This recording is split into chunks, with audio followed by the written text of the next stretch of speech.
Hello, one and all, and welcome to Big News Wednesday.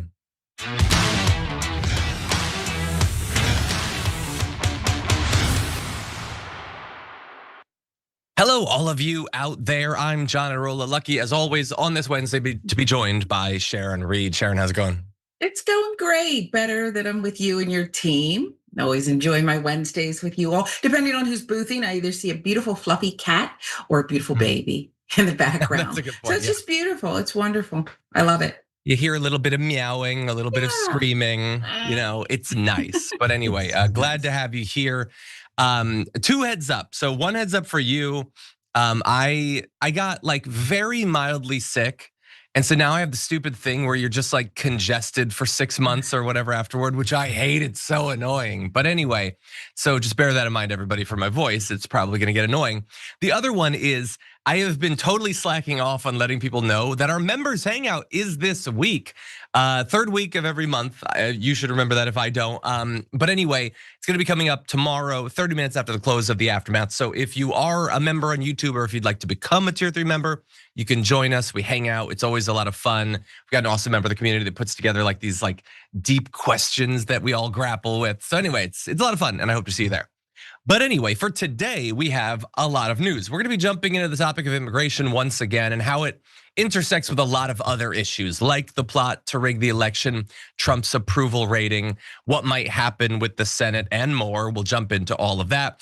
And we're gonna talk a little bit more about Stephen Colbert, whose exposure of CBS News's collusion with the Trump administration might literally change the fate of the nation when it comes to the Senate election in Texas. Lots of fascinating stuff to talk about.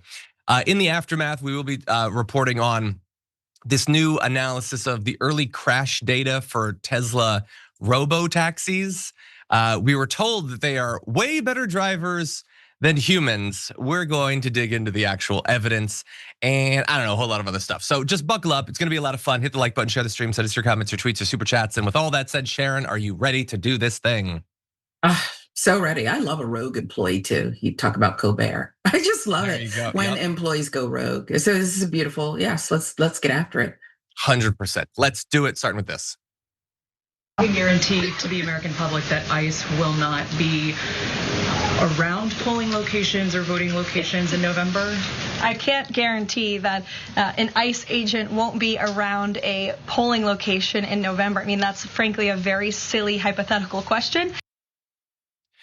Yeah, but is it though? Was it silly then? I mean, we all know what they're doing with ICE now. It has very little to do with immigration, and we know they want to rig the midterm. So I think it was a pretty good question by the reporter right there. And it's certainly looking less silly and less hypothetical with every passing day as people like Steve Bannon say, you're damn right, we're gonna put ICE all over the place. And now the actual formal effort to make it happen has begun because Republicans in a pretty key swing state over the last few election cycles have now put forward a bill to mandate ICE officers at every single polling place in the state. So that this is Arizona. And this week, the Arizona Senate is taking up a proposal to force all 15 of the state's counties to sign an agreement with ICE, quote, to provide for a federal immigration law enforcement presence at each location within the state where ballots are cast or deposited. So I assume that means like actual polling places, but hypothetically, if you're even legally allowed to have like ballot drop-off places, I guess ICE will be hanging around that too. And of course, as a lot of you know, polling places very frequently show up in a lot of different sorts of places. It could be like schools, for instance. I guess we're gonna have ICE hanging out at the schools, endangering your kids. So that's gonna be a lot of fun. And the debate on this bill could begin as early as, well, right now, I guess, like literally as we're doing this, they might be debating it. And there is a very strong case to be made that it actually would be illegal to do this.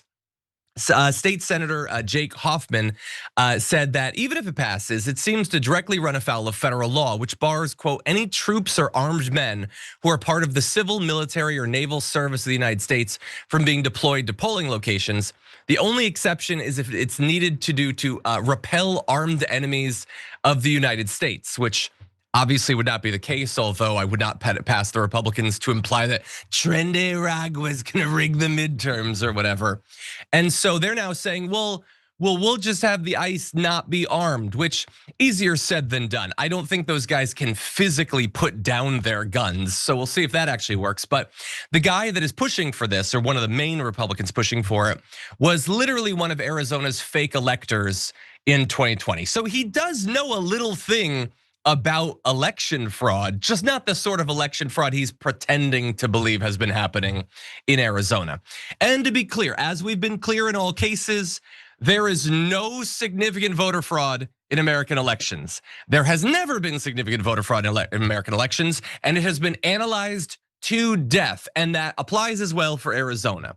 Voting by non-citizens there is exceedingly rare, and Arizona voters already have to provide documented proof of citizenship in order to register to vote. One of the major parts of the SAVE Act is already law in Arizona, as well as they have to show their ID at the polls before being given a ballot.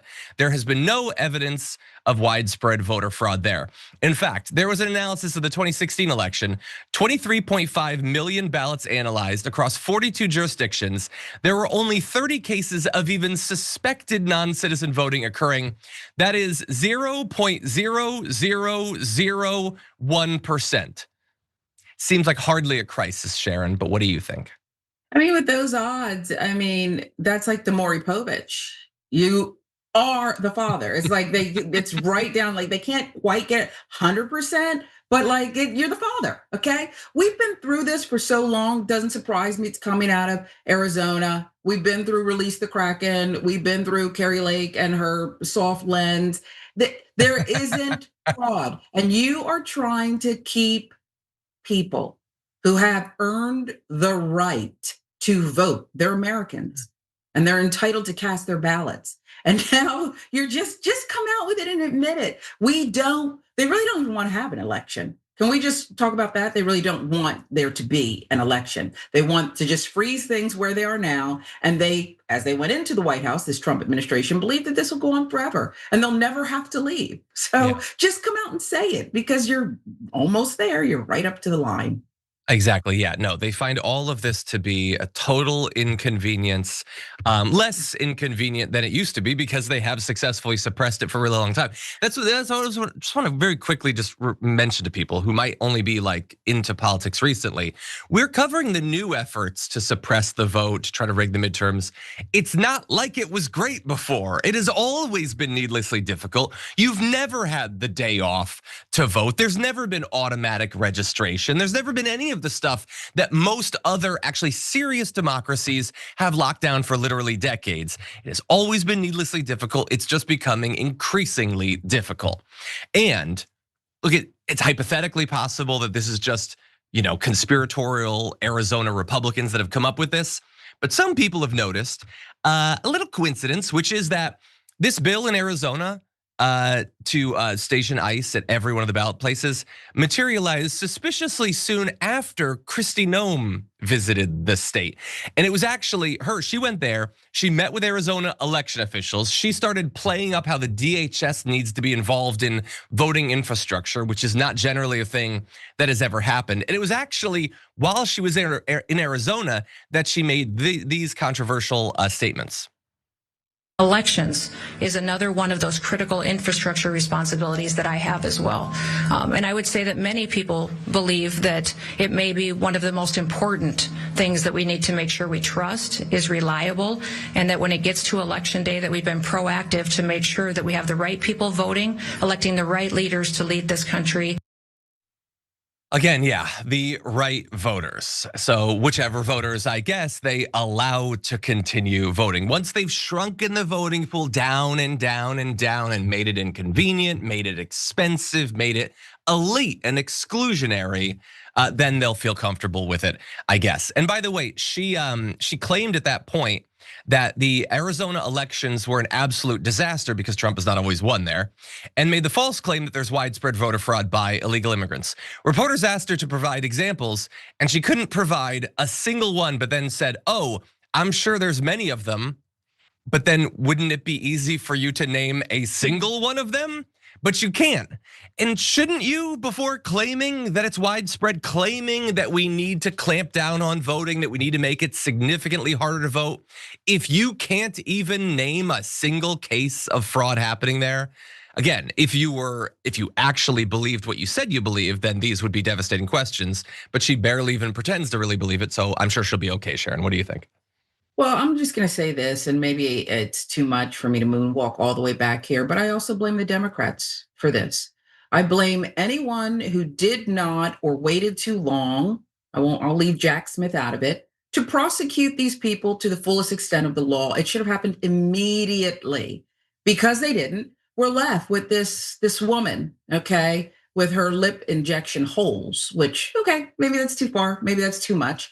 We're left with her standing at a podium every day telling us lies, and people who are fake electors saying, oh yeah, we need to crack down even further. So let this be another lesson. Let's learn from history. And this time around, should there be an election that is somewhat fair and free and somebody else gets back in power, prosecute everyone. Just the truth, just follow the truth and put people away. Exactly, 100%.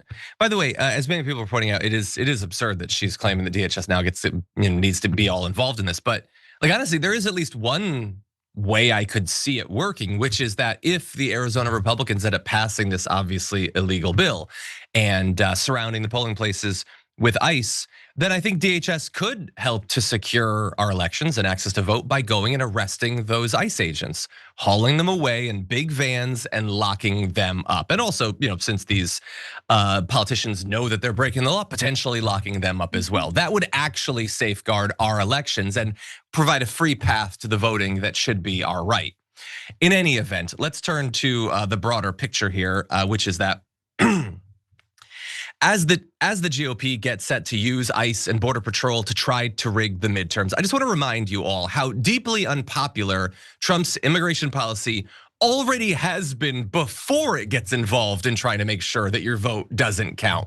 And I do want to remind you as well, this is Trump's marquee issue. Remember, this is the one where he understands what the American people actually want. And you goddamn elitist coastal libs, you just don't get it. You're too woke. He knows what people want in immigration, and you're out of touch in ivory tower or whatever. Or at least that's what we've been told. But it's not really looking like that anymore, because US public approval of Donald Trump's immigration policies have fallen to the lowest level since he returned to the White House.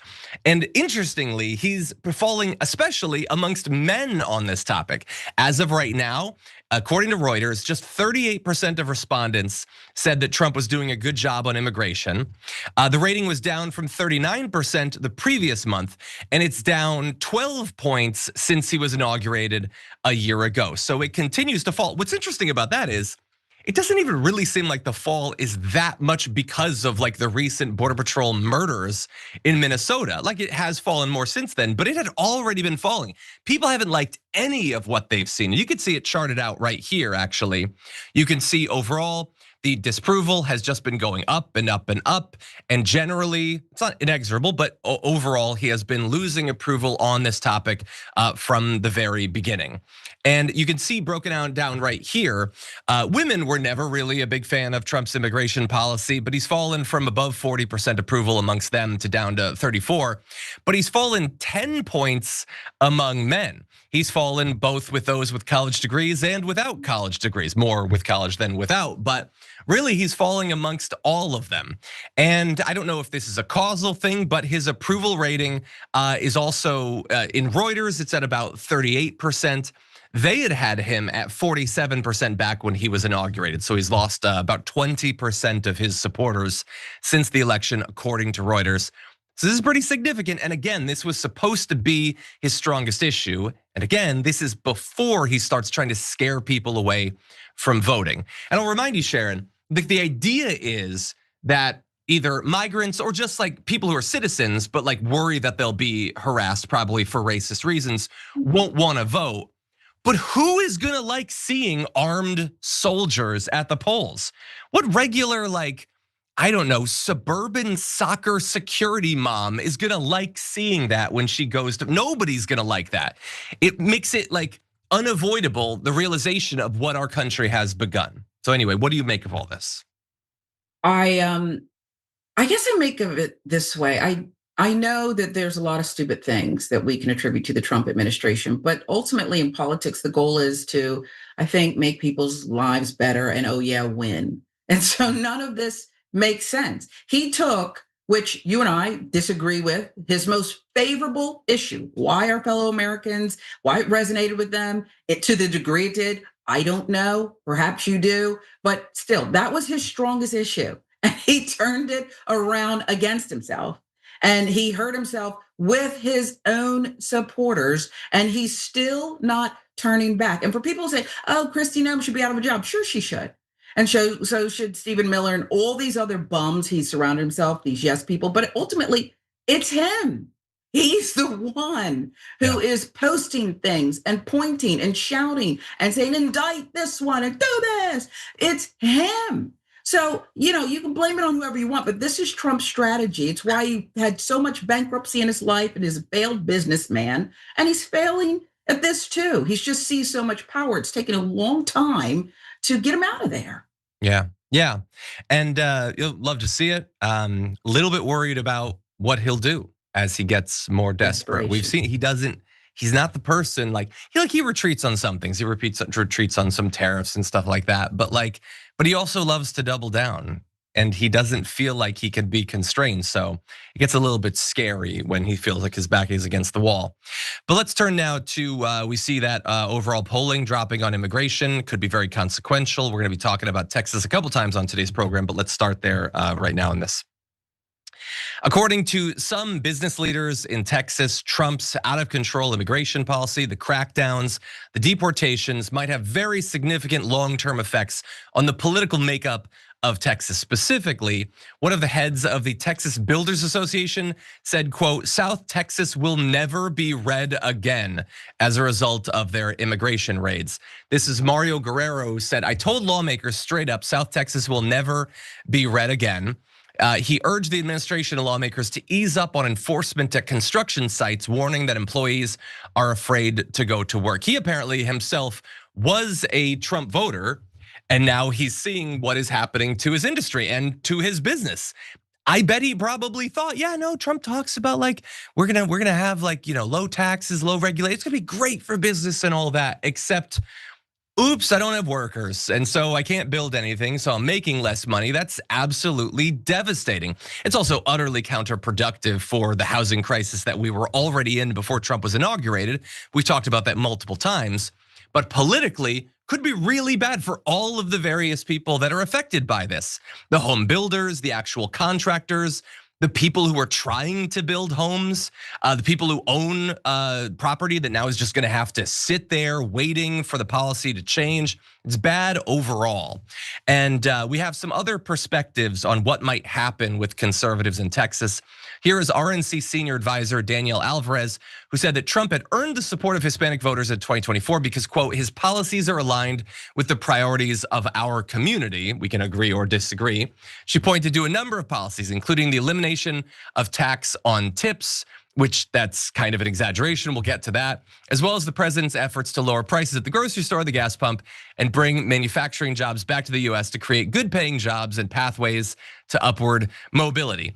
But the issue is, he hasn't done that stuff. He literally didn't eliminate the tax on tips. He did this deduction. That's the closest of all of those things to actually getting it done. Grocery prices are not down. Gas is down a little bit, although nowhere near as much as he says it is.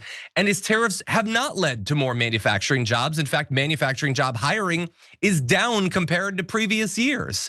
And so if you voted for him based on those policies, you had some expectations and they're clearly not being met. And you can see that popping up in the polling, specifically amongst Latinos. They have a mostly negative view of Trump's job performance, particularly on his immigration and on his economic policies. And those who say that his economic policies have overall made economic conditions worse is at 61% there. Only 15% say that it's made things better.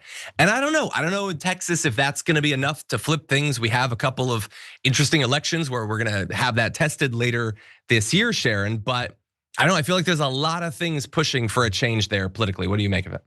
Yeah, I think it's been a long time coming. It makes, remember Beto O'Rourke? I mean, it makes all of this long, hard haul in Texas finally look like it's a possibility. And I think the other thing is it'll happen. When is the question? But I think there's a real opportunity for it to happen now in the midterms. And then I think it's going to take a long time. I think unlike some other, ways this pendulum, this political pendulum moves throughout certain states and even federally, I think in a state like Texas, once the tide turns, there'll be a little bit of back and forth, but I think it's going to take a long time for Republicans to then make up some of this ground. So I think that can only be positive. And who do we have to thank for that besides Stephen Colbert? Good, hard grassroots efforts by some Democrats down there for a number of years. Yeah, and you pointed to some of the past elections that were close, and it's very easy coming out of an election that you lose by like 2 points, 3 points, 5 points to be like, then what was the point? But the point was that you did all that work to turn out voters, and they don't just revert back to what they were beforehand. They might be frustrated. That frustration might play into their political activity later on. You start to build up organizations, you get a civic culture going. And then it might be, feels like sometimes way too long of a process, but maybe eventually it bears some sort of fruit. And that very much remains to be seen, although there have been some special elections in Texas that have gone the right way. This year is gonna be the major test, and definitely fingers crossed for that. With that said, we are gonna take our first break. When we come back, we've mentioned Stephen Colbert. We're gonna dive all the way into that after this.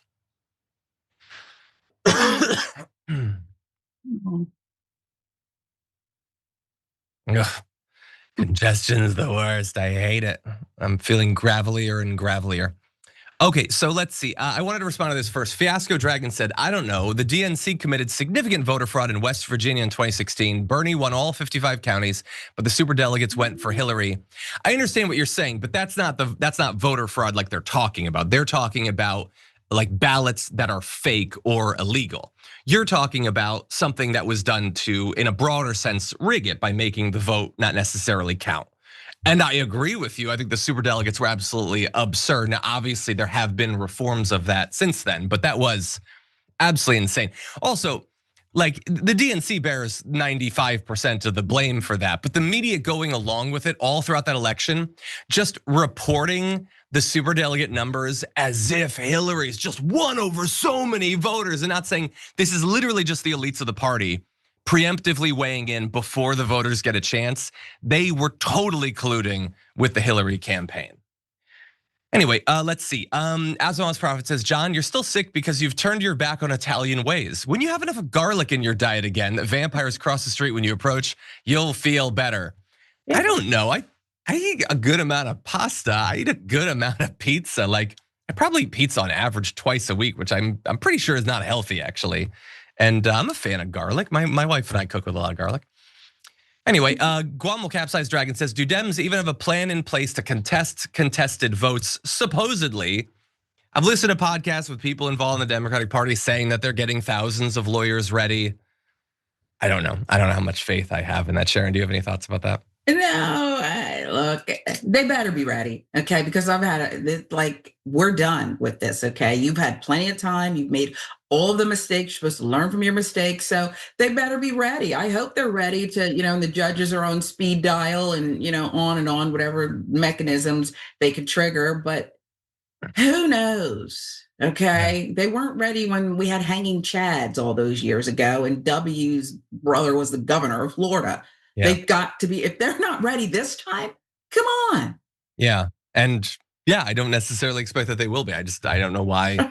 I don't know, I would. And the thing is, there is no world, and I would love to be wrong on this. There's no world where the Democrats just have a great night and they've won the House. And oh my God, shock upset in Texas, they're gonna take the Senate. And the Republicans come on camera and they're like, oh shucks, we lost. We'll get you next time. That's not gonna happen.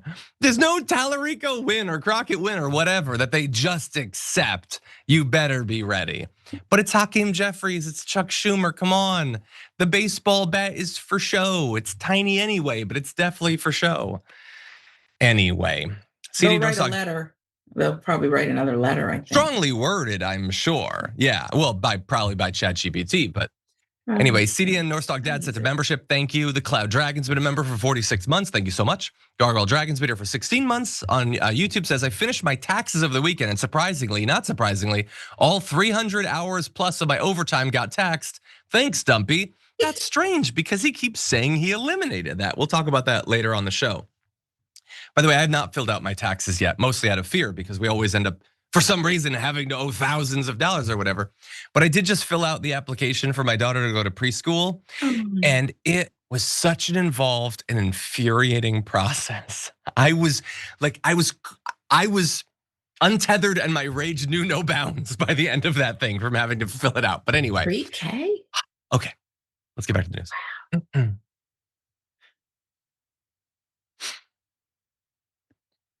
Someone in the chat is Fiasco Dragon saying Jeffries is Mac from It's Always Sunny. I'm gonna need to think about that comparison. I'm not sure. But anyway, before we jump back to the news, I did just want to mention one thing. Amazing member of the community, mod on Twitch, TYT employee.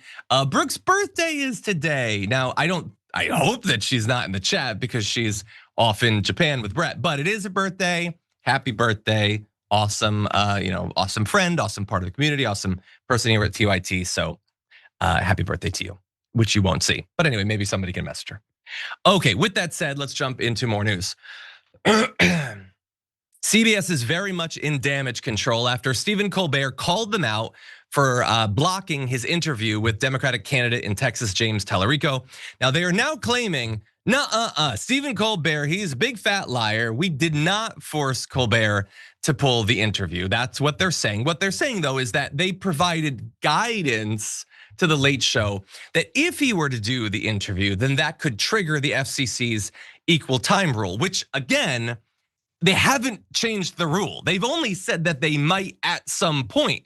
So if it triggered a change in the rules, they would have to enforce it after they changed the rules, which is doubly illegal and a little bit straining credulity that CBS could seriously think that that would happen. Instead, it seems like what Colbert said, which is that they are preemptively, needlessly complying with a rule change that hasn't even happened. And so I'm very glad that Stephen Colbert has called them out. So anyway, they're saying that they weren't prohibited of doing the interview. They just provided this legal guidance saying that potentially they'd have to bring on the other candidates if they did it, which by the way, I don't think Colbert would have a problem with that anyway. You think he doesn't want to interview Jasmine Crockett? Come on. And then they point out that he was able to promote it on the YouTube channel. But he then responded in his next monologue saying that that statement is actually a lie and that's not how it went down. In fact, he brought a printed copy of the statement that they put out and then talked about the behind the scenes news that went on, what was actually communicated to him, not only before the show, but actually during the show. He said, in fact, between the monologue I did last night, that's the one we reported on yesterday in the show, and before I did the second act talking about this issue, I had to go backstage. I got called backstage to get more notes from these lawyers, something that had never ever happened before. And they told us the language they wanted me to use to describe the equal time exception. And I used that language, so I don't know what this is about. The host then said that he wasn't even mad, adding, I really don't want an adversarial relationship with the network. I've never had one. I'm just so surprised that this giant global corporation would not stand up to these bullies. Come on, you're Paramount. No, you're more than that. You're Paramount Plus. Plus what? I guess we're all gonna find out pretty soon. I think it's plus deference to fascism, I guess, plus collusion, plus surrender. I don't know, plus being a media cuck. I don't know, but it's definitely something. And he finished by saying, and for the lawyers to release this without even talking to me, the statement is really surprising. I don't even know what to do with this crap before he threw it in the trash, which I love. I mean, Colbert, I think generally he's always had this streak where he would be willing to do that. He shares that sort of with John Oliver, but especially he's only got like 2 more months on the show before he's being fired again as an act of deference to the Trump regime. I have a feeling he loves doing this on the way out and they're just providing the opportunity. But it's not just him that's being provided opportunity. This is a big opportunity for Talarico because it was a pretty close race. A lot of the polls had Crockett up and she might indeed still be up.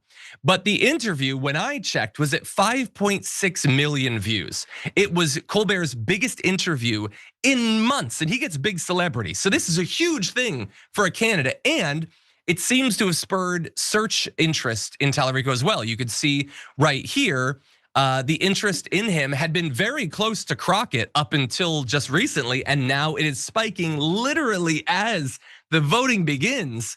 And so this just seems huge at this point. Now, I am being given by our producers, Brendan Carr has apparently responded to this. He's the one who set it off by making the comments about the equal time thing. He says, I think yesterday was a perfect encapsulation of why the American people have more trust in gas station sushi than they do in the national news media. I think you guys should feel a bit ashamed for having been lied to and then just run with those lies. I think it was an embarrassing episode for the media. I, for once, agree with Brendan Carr. What CBS did was very embarrassing. Just not the thing that he is saying they did. Them complying with the insane and illegal threats that Brendan Carr has made, that is what's embarrassing. Brendan Carr is embarrassing. Our entire goddamn society and government is embarrassing. But anyway, this is the first chance you're getting to opine on this, Sharon. What do you make of the entire endeavor? It's so bonkers and they're so dumb that I had a fleeting thought. I mean, just for a second, that maybe Paramount really wants Talarico to win, because they're doing everything in their power to get him more press, more positive publicity, more interest. That's how stupid they are. The best lawyers marry the law, plus when they're dealing with their most public clients, the media savvy, and they're not that at all. If you could have guessed anyone who was going to take what was in the meeting and then give it to the public, a guy who you've effectively fired and lied on before, okay, because of what Trump did, pulled interviews. I believe everything the guy said. And this is what you're doing and thinking that there's nothing that's gonna come out of it. I keep going. The only thing I wanna do is check that online betting site. I'm not a big gambler, but I'm pretty sure you can bet on whether Colbert's gonna last until what, May? I think the date is in May where the show goes away. Because he's gonna keep pouring kerosene and lighting matches everywhere, and he's going to continue to burn the house down. And I love it. I love it. They just gave him an opportunity to be a champion against this administration. You goddamn idiots. And what do you know? It's Barry Weiss who's in charge of it. So yeah, it's gonna be idiotic. And I also, it's so, it seems so predictable that this would be the end result that I started to wonder, like, did they do it for the reasons? So what it seems like the reason is they don't want Talarico to be interviewed. Okay, so that's their reason. But you know about the Streisand effect, man. You know that this is gonna draw more attention to it. Why would you think that Stephen Colbert would just quietly comply with it, considering that it's Stephen Colbert? So I started to think, is this honestly just because Trump hates Crockett so much, he's decided to screw her over? But according to the polling, it seems like she would have a slightly harder time in the general election. So wouldn't it be better from their point of view to have her be the nominee and then to lose? I don't know. Some people in the chat are speculating that this is CBS News just trying to drive traffic to Colbert's YouTube channel. Kind of doubt that's what it is, but no, I think it's just fascists are stupid, and so they're doing something stupid. But I do just a little bit. Like I don't have the massive dog. I prefer Talarico, I think, on the politics. I have a couple little issues with Crockett, although I generally have liked Crockett for the most part. I do feel a little bit bad for her because she didn't do anything, but all of a sudden there's this massive thing to influence the election. So she, I assume, has got to be absolutely livid somewhere. What do you think? I saw her being interviewed on MS, what now, I guess it's called. And she did seem livid, and she questioned whether Colbert was, she said they were both, she didn't know what to believe, okay? So she's very salty, I get it. But I think we can go back and forth and waste so much time trying to overanalyze this. I think it's actually very simple. Let's not give him too much credit. There's a hotline into Barry Weiss's and above her office from the White House.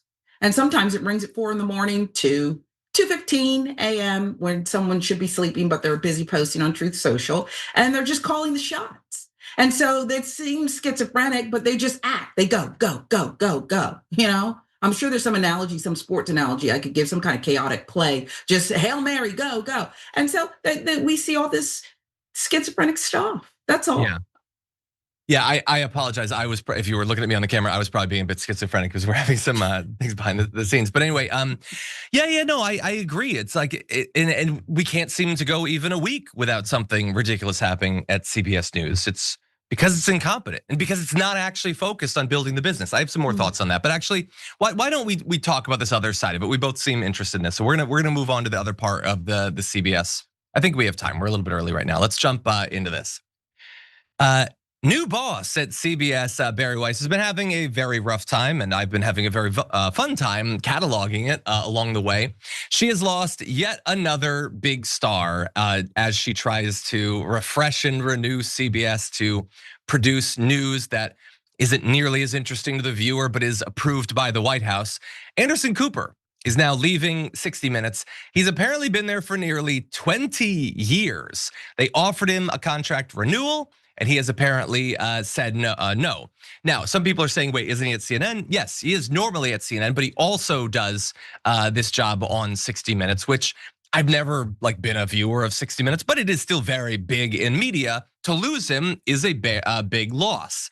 And so what's interesting is that the fact that he did the show, but also had his main role on CNN, provided a big way to promote 60 Minutes because he could actually use footage from it and discuss it and show it and drive people over to that.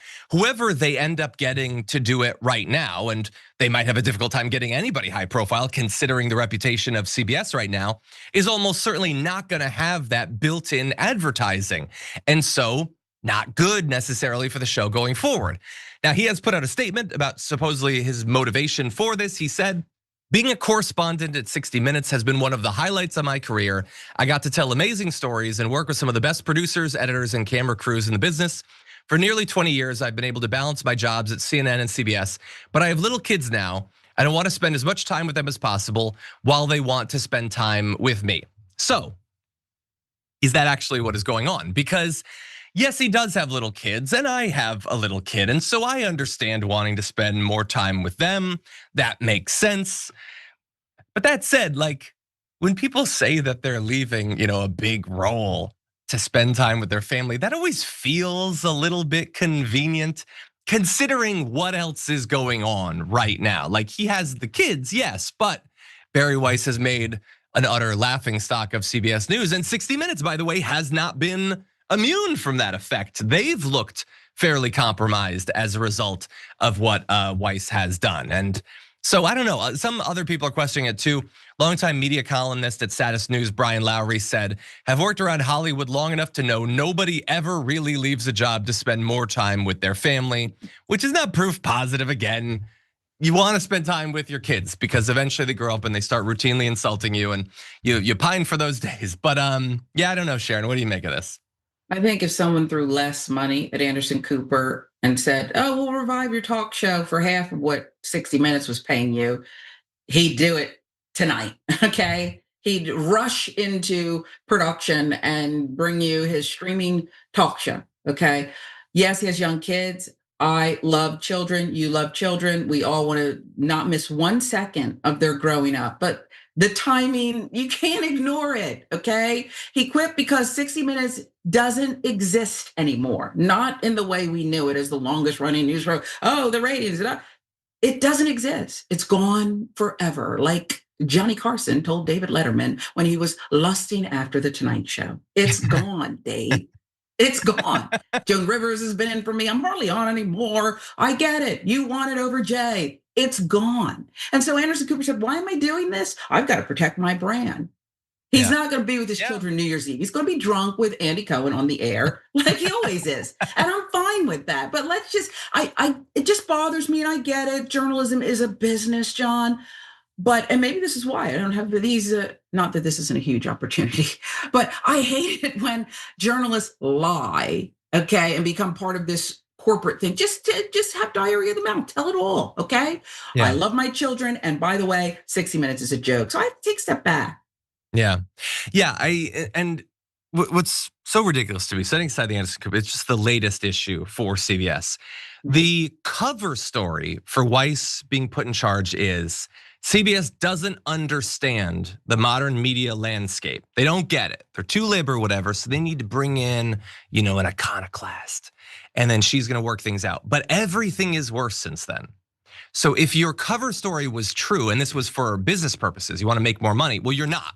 Okay, this isn't working, so obviously you would fire her at some point. If and I think a lot of people's belief of what's actually going on is that this has nothing to do with business, and they literally don't care if CBS lives or dies. This is just to stop CBS from criticizing Trump.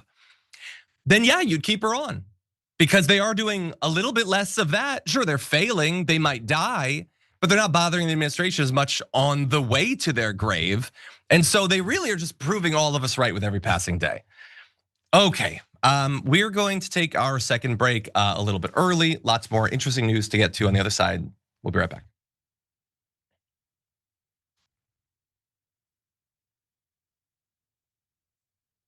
Okay, everybody out there, let's jump into some comments.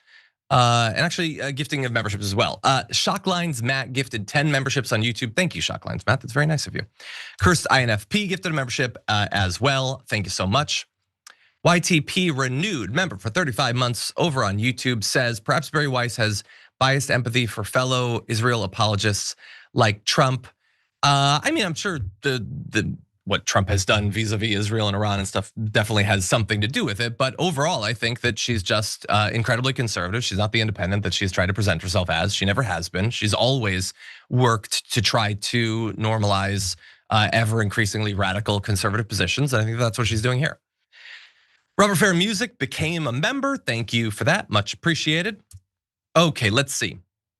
Mac and Stitch says, isn't there a rule about intimidation near polling stations? Well, I imagine when we were talking about the fact that you can't have armed, soldiers and stuff like that, I think that's probably part of what that's supposed to be. And it's not like nobody's ever thought that some despot might try to scare voters away at some point. That's why we pass laws like that. And Donald Trump doesn't care. Of course he doesn't care. Okay, let's see. Nightmare Dice Dragon says, I'm adopted. There is literally a no contact order. You have any idea how many people the SAVE Act screws over? It literally violates so many laws. I think that's almost certainly a reference to the weird thing about the name having to be the same as the birth certificate and all that stuff. Yeah, I just recorded a video that'll be going live sometime in the next week about the wide variety of different groups that would be screwed over by the SAVE Act. And what's interesting is that while lots of people will be screwed over, there's plenty of groups on that list that are pretty Republican and pretty conservative. And either one of two things seems to have happened. Either the Republicans, like they've always done when they suppress the vote, is that lots of conservatives' votes will be suppressed, but more liberals will, so who cares? Or it could be like the Texas gerrymandering, which is they didn't actually think it through as much as they thought, and it might actually be counterproductive or self-destructive. Okay, let's see. Gargoyle Dragon in the super chat says, don't worry, Sharon, that lip thing was too far. This is too far. She is it's a comment redacted by YouTube. It's funny though. Dole, sorry, had to get that off my chest. I was a little bit worried there for a second, but thank you. Okay, Steffi Steph says in a super chat, Chris Rock should have ran for president like he did in Head of State. I never actually watched Head of State. Did you see that? I didn't see it, but now boy, wouldn't that be an upgrade? He's probably comedians are smart, They're smart people generally. Yeah. Okay. Do I want Cat Williams running around the White House? Maybe. Actually, maybe. Okay. Yeah. So yeah, why not? I don't know. I did see going around on YouTube, I saw a video of Cat Williams talking about how much he loves golf. So I'm kind of a fan of him again. Maybe if you wanted to run and be okay with it. No, if I had to choose one at this point, it'd probably be Jon Stewart, considering, the work that he's done, and not both on camera and off camera. But so far that doesn't seem likely to happen. CC Bruja sent a super chat. Thank you, by the way. Oh, speaking of comedians, I saw a video going around of Dave Chappelle visiting the Alex Preddy. Did you see that? What did you think of that? I did. I thought there was so much noise in the background. I guess people protesting, but I thought it was good. I think it was heartfelt. I do believe that he's in town doing his shows, and it meant something to him. And of all of the comedians, I guess a lot of them, you mentioned Jon Stewart, but Chappelle too, they are so gifted in the way they do the storytelling when it comes to politics and breaking it down for Americans that it touched me when I saw that. Okay. Yeah, I saw a lot of people saying he's gotten a lot of pushback. No, I mean, I'm torn. We'll be back.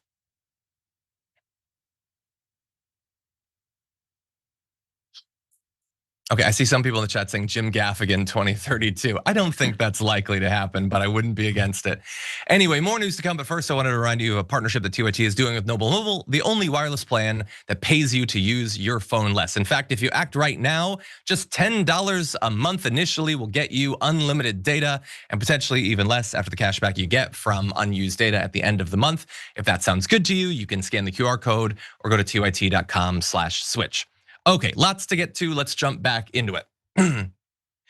In the clearest sign, at least so far, that Target is feeling the pressure from the sustained boycott they've faced ever since they complied with Trump's anti-DEI BS, Target just fired and replaced their CEO, who'd been with Target since all the way back in 2014. Clearly, they think that a change is necessary. And I just want to remind you of what has happened to Target over the past year and then contrast it with another major business that did not comply with the anti-DEI crusade. So first of all, on Target, despite multiple efforts to win back customers, such as launching generous back-to-school discounts and lowering prices on 3,000 everyday items, Target still saw a 3.8% year-over-year decline in comparable store savings or sales during the third quarter of 2025, according to its most recent earnings report. Placer.ai data showed that foot traffic at Target stores dipped 2.7% year-over-year during the quarter. Now, you might think, well, tariffs, bad economy, but like consumer spending has still been pretty significant, particularly at the end of last year. And we can actually compare Target to another big company, Costco, who did not make some of the weird DEI moves that Target made. So in late 2024 and early 2025, conservative activists led by the National Center for Public Policy Research pushed an anti-DEI shareholder resolution demanding a formal review of how companies with DEI policies risk litigation as well as reputational and financial harm.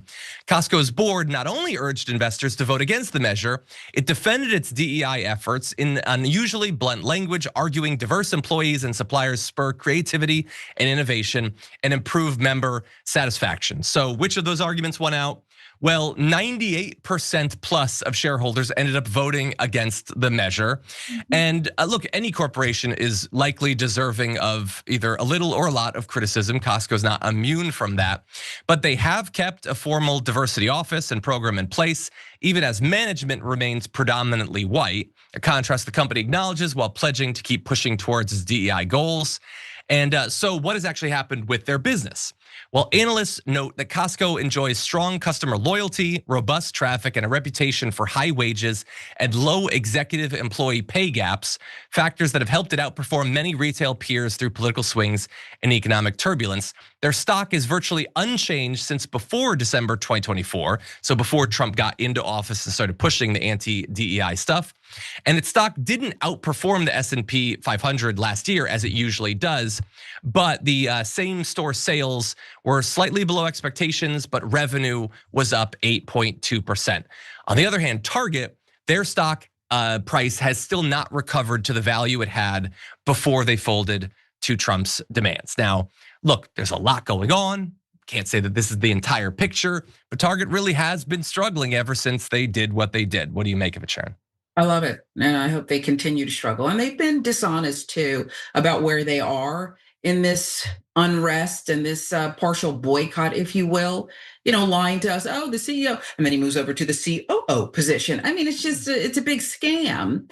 They've also been running ads talking about their commitment to, Black merchants, which if you were committed, this wouldn't be happening. These were some of the best-selling products that they had on their menu, if you will. So what I make of it is we've got to continue to punish these companies who are doing things that are against their own interest. As you pointed out with some of the other, the media companies, you don't really want to make money. These are the biggest corporations in the world. They could all band together. They could all do what Costco does. By the way, Costco has a CEO who makes less than $1 million.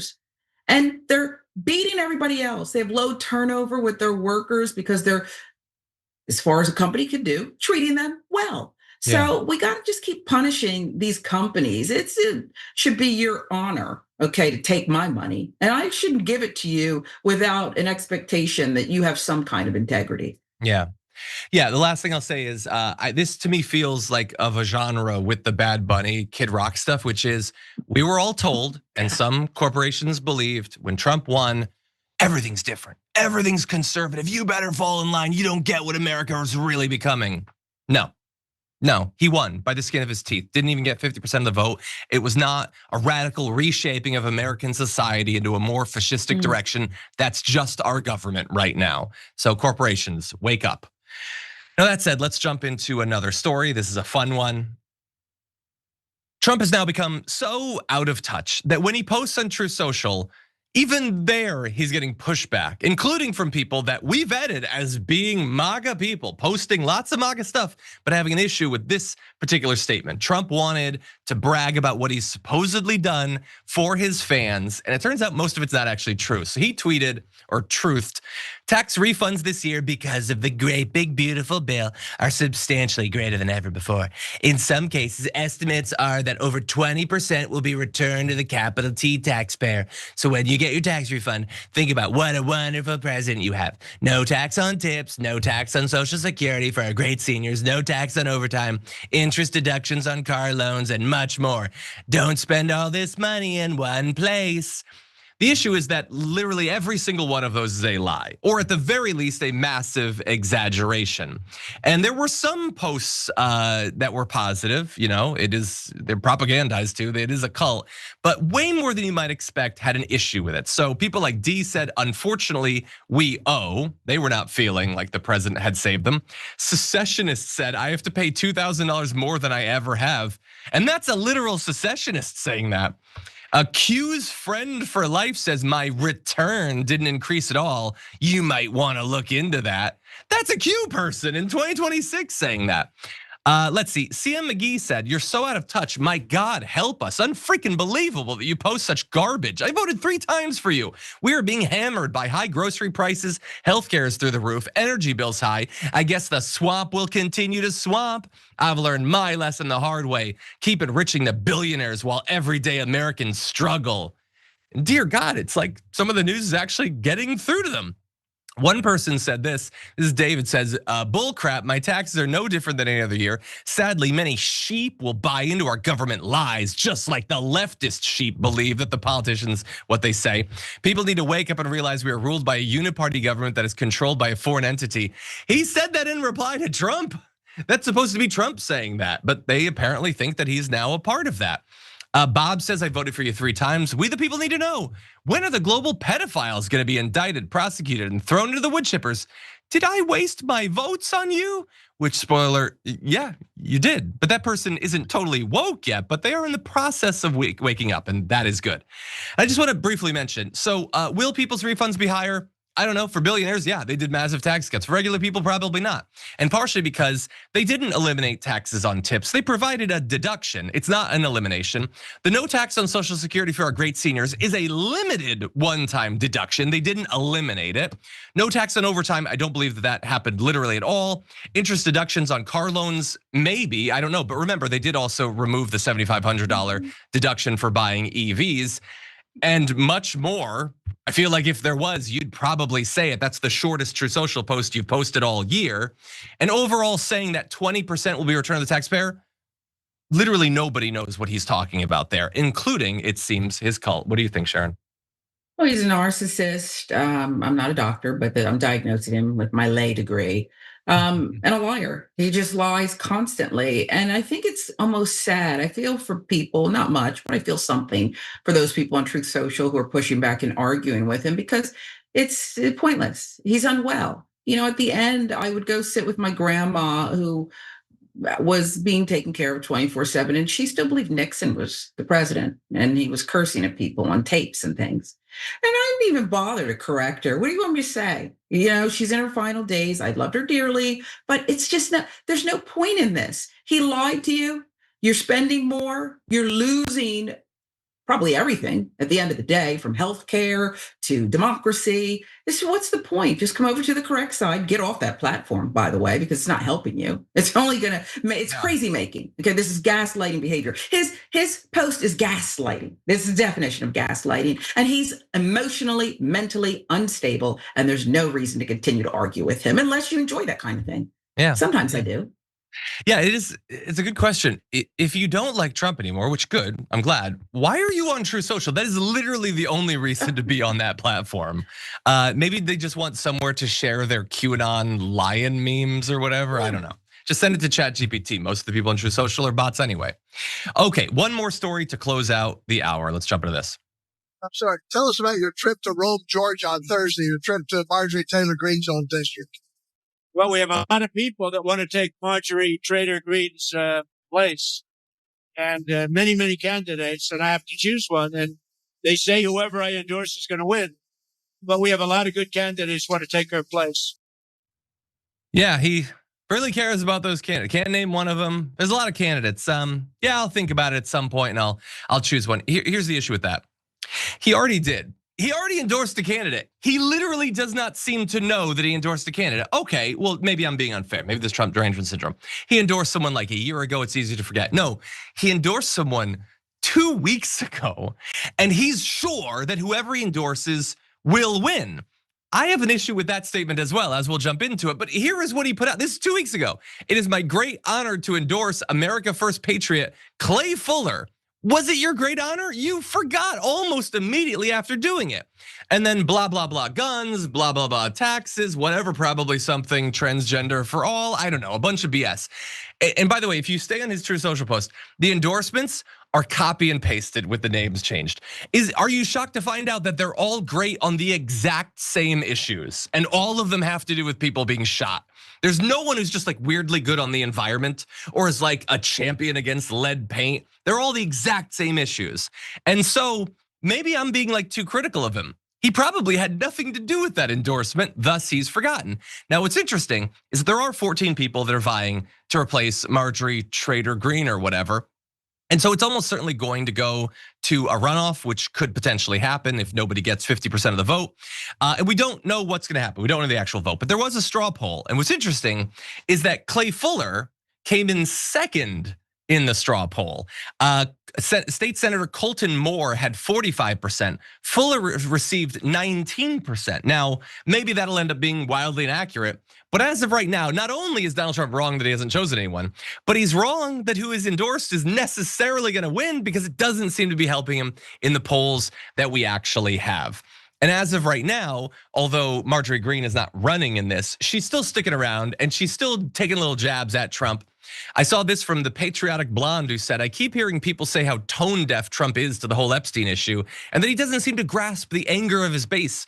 I worked on 2 of Trump's campaigns. He is the most socially media savvy president of all time. He hears you, he simply doesn't care. And that was replied to by Marjorie Greene who said, correct. And then they intentionally post Q nods and laugh about how MAGA eats it up. Wake up, you've been brainwashed. And I agree with her. I don't like her, but I agree with her. What do you think? Yeah, I agree with her. And I think she's perfectly qualified to speak on this. She is perhaps emerging from that brainwashing or has emerged. And so she's educating others who are like-minded. Part of her stuff is a bit of a con. We know she raised the money and then she hightailed it out of there instead of protecting Georgians, okay? But perhaps her voice could be useful in getting to more people out of what has become this MAGA cult, where they just take whatever he says, despite what's going on in the real world around them, and they continue to support him. So if she can continue to put herself to good use, fine. If not, have a seat. Exactly. It's gonna be fascinating to see who ends up winning here.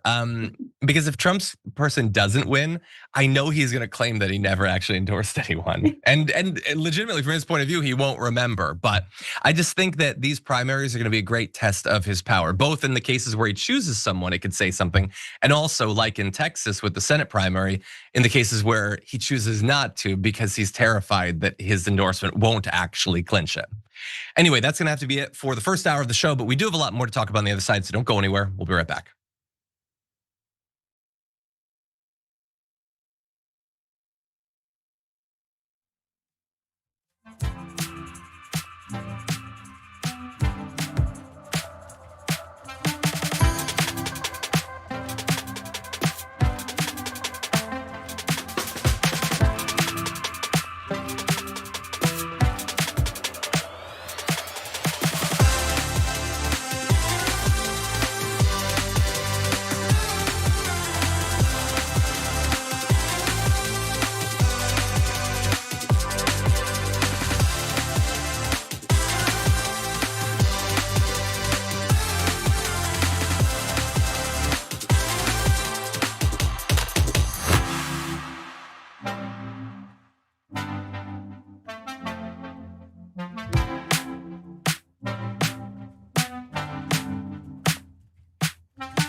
Welcome back to the Aftermath, one and all. Thank you for being here with me and with Sharon. I got some comments for you, and then we'll jump into some more news. First of all, don't forget about our sponsor, Noble Mobile. Save money by using your phone less and get unlimited data for $50 a month at tyt.com/switch. Dav Mill says in Super Chat, the VA will no longer illegally report veterans as prohibited from having firearms just because they require someone to assist them managing VA benefits in violation of the Gun Control Act of '68. I had not heard anything about that, but obviously for a lot of veterans, that's going to have an effect. So thank you for letting us know about that. Good to see that. I wonder what led to the change. Let's see. Fascist Killer says, dude, remember when they got upset at a couple of Black Panthers standing in front of a polling place? Fox News ran with that for months. Yeah, exactly. Don't expect consistency. And finally, Urban Hermit says, what next? Does Kid Rock get equal time as a house band? That is funny. And also remember, by the way, they're like, the talk shows, it's not, it's basically, we're gonna treat it as if it's news. So we have to do the equal time. But like news discussion shows on like talk radio, they're like, no, we're not gonna enforce it on there. When they talk about more news than like Colbert does. Anyway, okay, with that, let's jump into the news, starting with this. The far left is significantly more powerful than they once were. This sort of gives the game away here. Democrats who identify as very liberal or conservative. There used to be a lot of conservative Democrats, right? Back in 1999, 26% of Democrats self-identified as conservative. Just 5% said that they were very liberal. It was a smidgen. Now that far left has gained considerably in power. Look at this. Now we're talking about a fifth of Democrats, 21% say they're very liberal. That conservative part of the Democratic Party, adios amigos, goodbye. If it's not the Titanic, it's adios amigos for the Harry Ensign. But anyway, yeah, so big changes to what regular Democrats report themselves as being in terms of their ideology, and that is significant. What I find interesting, though, is when the media, and in this case, their avatar is Harry Ensign, saying that they're more powerful. Now, I think they should be if we had open and fair elections where the primaries weren't either, influenced by the DNC or, the money wasn't absolutely swamped by like crypto money or AIPAC or whatever, then sure, that would translate to power. But implying that because more Democrats identify as liberal, that necessarily means that the Democratic Party is more liberal, I feel like that's an exaggeration. Chuck Schumer and, he doesn't, like, the leadership doesn't become super liberal just because the base is. That's kind of a disconnect. That's a source of friction inside of the party. But anyway, we'll have more thoughts. I want to get into more of the polling and see if we maybe get an idea of not necessarily where the Democratic Party is, but where it might be going. And first, we're going to talk about the rising influence of Democratic socialists among Democratic voters. Take a look. Democrats who think of themselves as democratic socialists, among all Democrats, including those independents who lean towards the Democratic Party. Look at this. We're talking about a third of all Democrats who identify as democratic socialists. Bernie Sanders and Zora Mandani are not alone. Yeah, and you can see there that, under a certain age threshold, it's even higher. Now, again, that should translate into different candidates being picked, but there are still a lot of obstacles. There are a lot of roadblocks to that actually happening. But what's interesting, though, is the sort of takeaway of what people think of the Democratic Party. So one more clip for you. Voters who say the Democrats are now too liberal, look at this percentage. It was 42% in '96, 48% in 2013, now 58% in 2025 of all voters say that the Democratic Party is too liberal. The Democrats are moving to the left, the far left is gaining power, and there could be some electoral repercussions because what we see right now is voters, the clear majority, say that they are too liberal. Okay, Sharon, that's where I have a bit of an issue with it. Because if you want to say that regular people think the Democratic Party is too liberal and then say there might be consequences for that. Okay, we can debate whether that's appropriate or what those consequences might be. But he at the end was like, they are becoming more liberal. The Democratic Socialists are gaining power and thus there's consequences. And I feel like there's a gap in the causal chain there because yes, there are more Democratic voters that say they're more liberal. There are more Democratic Socialist voters. What power have they gotten in the Democratic Party? Hakeem Jeffries is not a Democratic Socialist. Chuck Schumer is not a leftist. What have they actually done that is more left. And so it's one thing to report that there could be a backlash. There's another to imply that the backlash makes logical sense. That feels like that's reinforcing what I believe is actually leading to people saying the Democratic Party is more liberal or whatever, which is just right-wing propaganda. Like, what are the Democrats doing in 2025 through to this year that was like super radical and out there? I literally don't even know what it is or what it's supposed to be. But Harrington is sort of buying into it there. What do you think? Yeah, they were opposing Zoran Mondani in New York. That's what they were doing. And that's the disconnect. That part of the polling doesn't seem quite scientific, okay? It just doesn't add up, because I too believe that if it's accurate and the number of people, representative of 58% say there's too far, it's because of the propaganda. It's the messaging. It's the media. It's partially the Democrats' fault, including Hakeem Jeffries and Chuck Schumer. It has nothing to do with what's actually happening. It's based on propaganda messaging. So, but I hate that it's presented as fact, because I think then it's like this self-fulfilling thing where people now say, oh yeah, no, you're having progressives being wiped out by their own party, okay? You're having socialists, okay, New York's a carve out, but it's not really happening everywhere. It's not gone far enough. I think most people that, and this is not scientific either, that I would speak to who are like-minded would say, what? We gotta do better here. People are being disappeared and murdered in the streets. Yeah, and you're pointing to that. I think that's kind of, like, I think people feel like we have the two sides. And if the Republicans are getting more extreme, then I guess the Democrats must also be getting more extreme in the opposite direction. And that just isn't actually true. Yeah, the Republican Party is absolutely insane. The Trump administration is wildly, like, they're violating the law, violating the Constitution, literally constantly talking about nationalizing elections, all the stuff that Trump is doing. So I guess the Democrats are doing that too because they're against him? No. What did the Democrats propose in the last year that like goes too far? Like body cameras for ICE? They haven't even gotten it. That's the proposal that's supposed to be so wild. And I know if you were to ask conservatives, they'd be like, well, trans stuff. What have the Democrats done about trans people, gay people, literally anything? Like, yeah, I guess they don't want to outlaw gay marriage, I suppose. That is hardly a radical position. It's been legal for over a decade. And so I feel like part of this is on the media, that they play into this tribal interpretation that there's got to be extremism on both sides. Or even that, like, well, Zoran Mamdani got elected. Yeah, and he's popular in New York. You guys are the ones presenting him as a radical. New Yorkers don't seem to believe that he is. And so I definitely have some frustration with the media about that. We'll see how that plays into the sort of candidates that they choose, both in the midterms and in the presidential race, though. Any other thoughts? I mean, and the most radical thing they did in recent memory was they shut down the government because they wanted the Obamacare credits extended. And remember how that ended? The other Democrats fell in line with the other party and it was reopened and the big, beautiful bill lives. Yeah. So it's just it's not adding up. Yeah, you're totally right. That was not a radical thing to propose and they didn't even get it at that point. Yeah, 100%. Okay, with that, let's jump into a comment or two. I think we'll read this one. Winter Scoop says in the members' comments, voting in America should be the same as Australia. Everyone gets a ballot and it's mandatory to turn in your ballot. I wouldn't have a problem with that. I know a lot of Americans would probably have an issue with like being obligated to vote or whatever. I definitely think that you could have an incentive.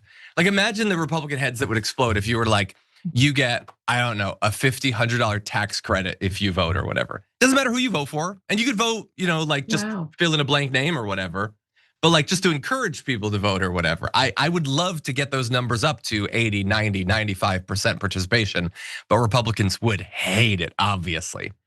Okay, with that said, we have more news. I'm a big fan of planes, trains, and automobiles. We're gonna get through at least 2 of those 3 before the end of the show. Let's start with this. It's not that full self-driving will be as good as a person. It will be much, much better. Like a lot. Like over time, 10 times more, 10 times safer than a person. It's not even going to be a contest, frankly. Oh, well, if he says it, I guess it must be true, even if he says it in the most halting and uncharismatic way imaginable, except that it's not true, at least as of right now. Now, in Elon Musk's defense, he said over time, and he could mean over the next 1,000 years, but at least as of right now, the initial testing of his self-driving robotaxis are not exactly painting a very safe picture. He says 10 times safer than a regular driver. I guess if you're absolutely wasted, it might be 10 times better, but not a sober regular driver. Because as of right now, Tesla robotaxis are reportedly crashing at a rate that's 4 times higher than humans. Not safer, actually less safe. And the data is being drawn from the National Highway Traffic Safety Administration. The reporting shows that Tesla disclosed 5 new crashes involving its robotaxi fleet in Austin. That's where they're doing the tests so far. Again, as it rolls out around America, we'll see. The new data raises concerns about how safe the systems really are compared to the average driver. They had incidents, by the way, going from December 2025 through to January. All 5 involved Tesla Model Y vehicles operating in Austin with autonomous driving systems engaged. And they had a breakdown of what the actual crashes looked like. One was a collision with a fixed object at 17 miles per hour. One was a crash with a bus while the Tesla vehicle was stopped, which might or might not have actually been the Tesla's fault unless it had stopped like in the intersection or something. There was a crash with a truck at 4 miles per hour and 2 cases where Tesla vehicles backed into fixed objects at low speeds. Those recent 5 make 14 total crashes since the robotaxis began operating in Austin last June. Now, at net, is that a lot? I don't know. I mean, they're not killing people, which is good. Bear in mind, they are driving on very limited roadways that they have mapped very carefully. This has not been expanded to wildly different sorts of terrain or traffic. This is kind of a best case scenario that's been set up in not just Austin, but a geo fenced tiny area of Austin. And still they're finding more crashes. So the fleet has reached roughly 700,000 cumulative paid miles through November. It's believed now to have passed 800,000 by mid-January.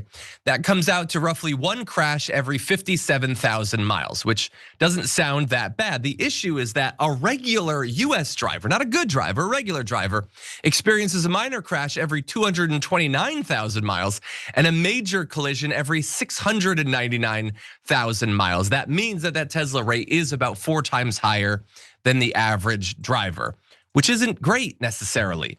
And the issue is that going forward, I don't know why we would expect that Elon Musk would take this safety seriously, considering that he never engages with these reports showing that Teslas are less safe. He always just ignores it. And he doesn't even seem to take safety seriously in a general sense. He was asked about the fact that Grok, it's not some fake department with no power to assuage the concerns of outsiders. Tesla has no safety team and is the safest car. SpaceX has no safety team and has the safest rocket. Dragon is what NASA trusts most to fly astronauts. So first of all, I don't feel great about that answer, considering that Grok does produce child sexual abuse material. You're saying well, it's okay, everybody's on safety. Well, then I guess everybody failed when it came to Grok. Teslas are crashing at higher rates, and overall, I've told people this multiple times, it has been found that Tesla has the highest fatal accident rate of all auto brands, all of them. So I don't know, maybe taking safety a little bit more seriously would be a good thing from the point of view of the families of the people who have been locked in their Teslas and burned to death because you won't make minor changes to bring it up to the safety standards of every other brand. Just something to think about. I'm not the genius though, Sharon. What do you make of it? Neither is he. Ask his daddy. I mean, SpaceX has crashed how many times? And look, that happens as you're trying to improve technology, innovation. There's going to be some casualties. But you're right, his answer is such that he doesn't really give a damn, okay? And he's making that quite clear to people. Your safety, your well-being, the safety of your children, child porn, none of that. He thinks everything is a big fat joke. And when he wants to manipulate books and enrich himself on paper and the like, then he does that. But nothing else really matters. Your security, financials, big balls going into things in the government and opening up records he had no business opening up, and Social Security and the like. This is the last guy we should be depending on to safeguard us in any way. Yeah, no, obviously, I think 100%. By the way, our producer Mike, he found one way that they are trying to get a handle on this. Not the safety problems, but the bad PR. So he was doing searches of like things like the Tesla, like Elon Musk, and it'll auto-populate with like some suggested post or whatever. Considering that the conversation around these topics is very back and forth on Twitter, what you find when you search for it is nothing negative pops up anymore. Twitter has been very carefully, the algorithm has been modified that Elon Musk, Tesla, his brands are being totally protected by the algorithm to make this negative stuff, negative comments, negative news reports, just not surface anymore. And nobody should be surprised by that, considering he's gonna manipulate the algorithm to give himself more reach. He's definitely gonna do it to suppress news he doesn't want you to see. And by the way, I will also say, I've seen safety reports of Waymo implying that it is actually safer than human drivers over the testing they've done, which is not just in one area of Austin. Now that said, they did also testify recently that they might not be as driverless as they've implied. In some cases, it seems like they just have people in other countries that are remotely driving the car, which seems worse than just having drivers here. So Waymo is certainly deserving of criticism and investigation as well. But so far, it looks like Tesla is not just having the normal sort of growing pains that these sorts of companies are, they're having additional ones, and it might not be a surprise considering who's in charge. Okay, with that said, we have one more story to talk about. Let's jump into this. For the great state of Florida, I love this state, special place. I don't know, it's just special, you know it. I know it, a lot of people know because a lot of people are coming here. So that when people see that the beautiful sign is all lit up nice at night and it says Donald J. Trump Boulevard, they'll be filled with pride. Just pride, not in me, pride in our country. Yeah, I don't know why that would cause pride for him, pride of our country. A street being named after Trump is just a reminder, unfortunately, that he continues to exist. But it isn't just the street. Now, DeSantis and Florida Republicans they just continually tripping over themselves to find a way to worship Donald Trump. The street wasn't enough. They're gonna be renaming Palm Beach International Airport after him. The GOP-controlled Florida House voted 81-30 to do that renaming already. And coincidentally, they did it a day after Trump's company filed trademark applications for Donald J. Trump International Airport. And we'll get into why they might have done that. But first, let's talk about how pathetic these Republicans are. During a bitter debate between Republicans and Democrats on the House floor, GOP State Representative John Snyder claimed that Trump had transformed Palm Beach into one of the most desirable and important locations in the world and called Mar-a-Lago the Winter White House and a symbol of the power of the United States. I think it's a symbol of a lot. I'm not sure it's our international power or whatever. But anyway, they are gonna do this evidently, and it is a costly change. They're gonna have to pay apparently $5.5 million to remake signs, uniforms, promotional products, equipment, and more. And that's the actual literal cost to change the name. What it will actually cost the airport when people opt not to go there anymore because they don't wanna fly out of Donald J. Trump International Airport, I don't know if we'll ever know that. I can only say that I would never fly in there. I don't go to Palm Beach or whatever, but I imagine a lot of people are gonna have a problem with that. And that's not the only problem. Let's return to the trademark. Why did they trademark it? I mean, that's gonna be the airport. They don't own the airport. Why would they have a trademark on the name?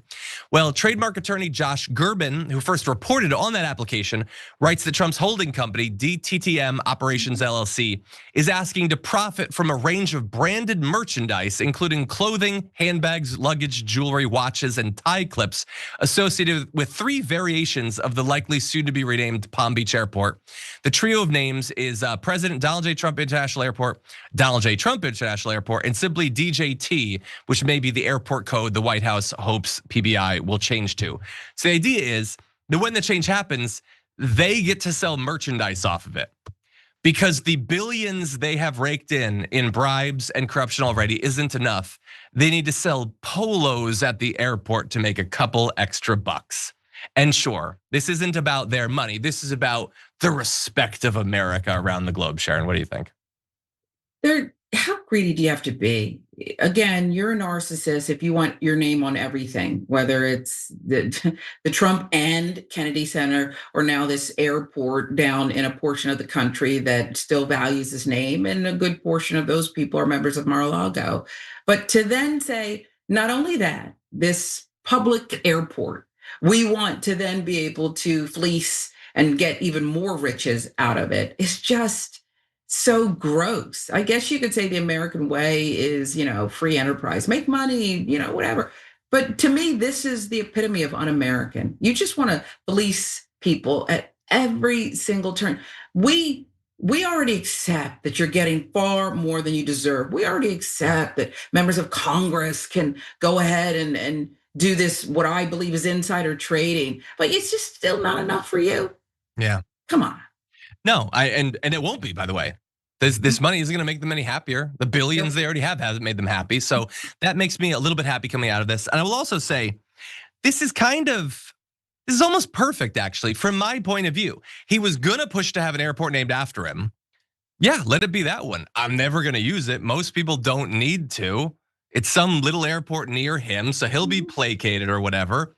And we don't have to deal with it in like DC or whatever. By the way, I looked it up.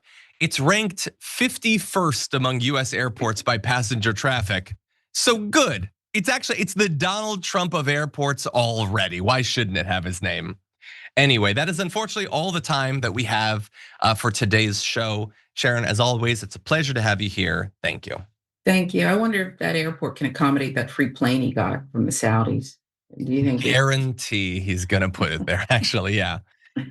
Anyway, thank you all for being here as well. Reminder, tomorrow after the show, 30 minutes after the aftermath, is our members hanging out for our tier 3 members on YouTube. Tehran, by the way, is gonna be on the show tomorrow, so it should be a lot of fun. So show up there. I'll see you there. For now, though, stay safe out there, stay sane out there, and we'll see you soon.